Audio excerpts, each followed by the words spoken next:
Friends आज आपण मानक पाई नहीं आइछि आंब जेली केक रेसिपी बहुत टेस्टी आउ कम समय रे केमती बनाई परिबे आउ निजे खाई अन्य को खुआई खुशी होई परिबे।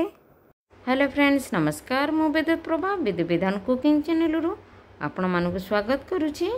आज नहीं आइछि टेस्टी आंब जेली केक रेसिपी। एबे आंब सीजन बाजार रे आंब अवेलेबल विभिन्न किस्म आंब मिलुछि। आपण जेकोसी आंब रे बनाई परिबे स्वादिष्ट आंब जेली केक। ये बहुत आमी लगिवा सहित आ बहुत सॉफ्ट होई थाए आ खूब कम समय रे बनाई आपण माने पिला मानकू बड़ मानकू देई खुशी कराई परिबे। ताहले डेरी न करी आसंती जिबा रेसिपी हडकू। फ्रेंड्स या पूर्व मो चैनल जदि नुआ आइथिबे प्लीज गोटे सब्सक्राइब करिवे साइड रे बेल आइकन को प्रेस कर देबे जेमिति मोर नुआ वीडियो अपलोड होबो आपण मानक तुरंत नोटिफिकेशन मिल परिबो। मोर वीडियो को शेष पर्यंत देखिबा को अनुरोध।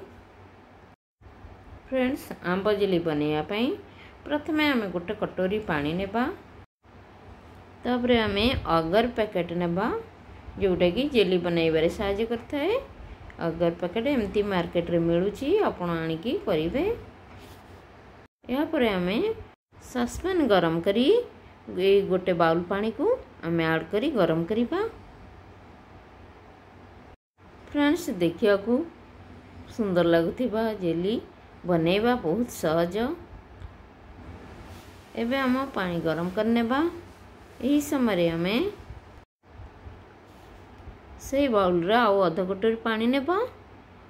पानी नहीं एबे अगर पाउडर को 3 चम्मच ऐड करिबा। एबे हमें 2 चम्मच प्रथमे नहीं या को भलो भाबरे गोळाई नेबा। गोळाई सरला परे या को एबे हमें आउ 1 चम्मच नहीं तापरे गोळाई नेबा भलो भाबरे बा फेंटी नेबा। पानी रे अगर पाउडर फेंटीबा परे एबे हमें सस्पेन रे जो पानी गरम करथिले ता धीरे धीरे धीरे करी ऐड करनेबा। एका थरो ऐड करिबा नहीं हमें धीरे धीरे करी ऐड करी या को आउटेइबा भली घांटीबा।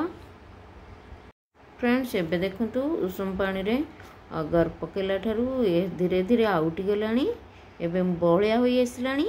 एबे चलंतु हमें टेस्ट अनुसार गोटे कप रु कम सुगर ऐड करिबा बा चीनी ऐड करिबा। फ्रेंड्स या पकई अगर आउ चीनी को मिक्स करिया पई आउ किछि समय घांटीबा बा फेंटीबा। गैस रे आउ किछि समय कुक होला परे ए बहलिया होई जिवो। एबे हमें बंद कर देबा। एबे हमरो गाढ़ा भलो भाबरे होई नाही आउ किछि समय एबे हमें फेंटीबा। देखंतु धीरे धीरे होई आसलानी। एबे हमें आउ किछि समय फेंटीबा। फ्रेंड्स एमिति फेंटिला परे एबे देखंतु हमरो जेली प्रस्तुत होई गला। एबे हमें गैस को बंद कर देबा। देखंतु ये ठंडा हो गले पुणी बसी जीवो। हमें एबे चलंतु गैस को बंद कर देबा आउ ठंडा हवा को किछ समय छाड़ नेबा। एही समय हमें पाचिला आंब को काटी नेबा। फ्रेंड्स एबे चलंतु आंब को भलो भाबरे धोई नेबा। एहा परे हमें काटिबा आरंभ करिबा। प्रथमे तार मुंडी को काटी नेबा तापरे 2 फाळ करी टाकुआरू काटी नेबा आंब को। देखंतु गोटे फाळ काटी नेले आउ गोटे फाळ को एमती करी काटी नेबा। एबे आउ गोटे आंबर एमती करी 2 फाळ करी काटी नेबा। फ्रेंड्स जेतबळे आंब पकाउथिबे मीठा आंब होइथिबो बहुत भल लागिवो आंब जेली। खट्टा हेतिले भल लागि न थाए जेली। पिला माने साधारणत बहुत भल पाई थांती आंब जेली खाइया को तेणु करी मीठा आंबर करले बहुत भल लागि थाए। एबे चलंतु एबे हमें आंब को क्यूब करी काटी नेबा। फ्रेंड्स देखंतु एमिति करी काटी दिले स्क्वायर भलिया भल आकार आसी जाई थाए आउ हमर जेली रे खंड खंड होई देखाई थाए आउ देखिया को भी सुंदर लागि थाए। एबे हमें छुरी रे काटी नेले। एबे चलंतु गोटे चामच नहीं एहा को केमिति काढिबा। देखंतु फ्रेंड्स एबे हमें चामच साहाय्य रे एहा को रांपी काढी नेबा। फल रे हमर आंब स्क्वायर आकार भारी पड़िबो। देखंतु केते सुंदर आकार सब बाहर पड़ला। एमिति करी आमे सब आंबरू स्क्वायर करी काढ़ी नेबा काचा बाउल ले। फ्रेंड्स नहले आपण केमिति प्रोसेस रे आंब को छोट छोट करी काटिबे आपण सेमिति काटि परिबे, नहले मोर इजी उपाय रे एमिति करी काढ़ी परिबे। एबे चलंतु एमिति करी सब आंबरू आमे काढ़ी नेबा। फ्रेंड्स बेले बेले आम पाखरे सब जिनस अवेलेबल थाई मध्य आमे किछि करि पार न थांती।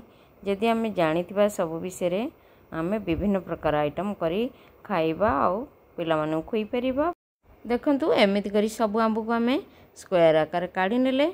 एबे चलंतु आमे पूर्वरु जो जेली प्रस्तुत करथिले ताकू चेक करनेबा ठंडा होईछि कि नाही। फ्रेंड्स एठार देखंतु जेली हमर ठंडा होई आसलानी आउ गाढ़ा मध्य होई आसलानी, उषुम उषुम अछि। एबे चलंतु एही समय रे एहाकु नै कटा आंबरे पकाई नेबा। फ्रेंड्स जेली को पकैला परे जेली आउ कटा आंब को मिक्स करनेबा। मिक्स कला परे एहाकू किछि समय फ्रिज रे बसाई नेबा। फ्रेंड्स फ्रिज रे बसैला परे देखंतु आंब जेली हमर भल भाव रे बसी सेट होई जाईची। एहाकू आमे प्लेट को काढ़ी नेबा। फ्रेंड्स देखंतु प्रस्तुत हो गला हमर आंब जेली केक। एहाकू चलंतु आमे साइज करी काटी नेबा छोट छोट पीस करी खाइबा पई। फ्रेंड्स एबे चलंतु प्लेट रे परिस नेबा। फ्रेंड्स आज रेसिपी आपण मानू केमिति लागिला प्लीज कमेंट रे जणाइबे। जदि आपण मानू आंब जेली केक भल लगी थाए प्लीज गोटे लाइक करिवे मोर वीडियो को। शेषरे कमेंट शेयर करिया को भूलिबे नाही। शेषरे मोर चैनल को सब्सक्राइब करिवे, साइड रे बेल आइकन को प्रेस कर देबे। जेमिति मोर नुआ वीडियो अपलोड हबो आपण मानू तुरंत नोटिफिकेशन मिल परिबो। आउ मोर वीडियो को निश्चय थरे ट्राई करिवे, निजे खाई पिला मानू को खुआइबे आउ फ्रेंड रिलेटिव खुआइया को भूलिबे नाही। रहिली नमस्कार, पुणी आसीबी आउ एक नुआ रेसिपी नै। Bye, see you again.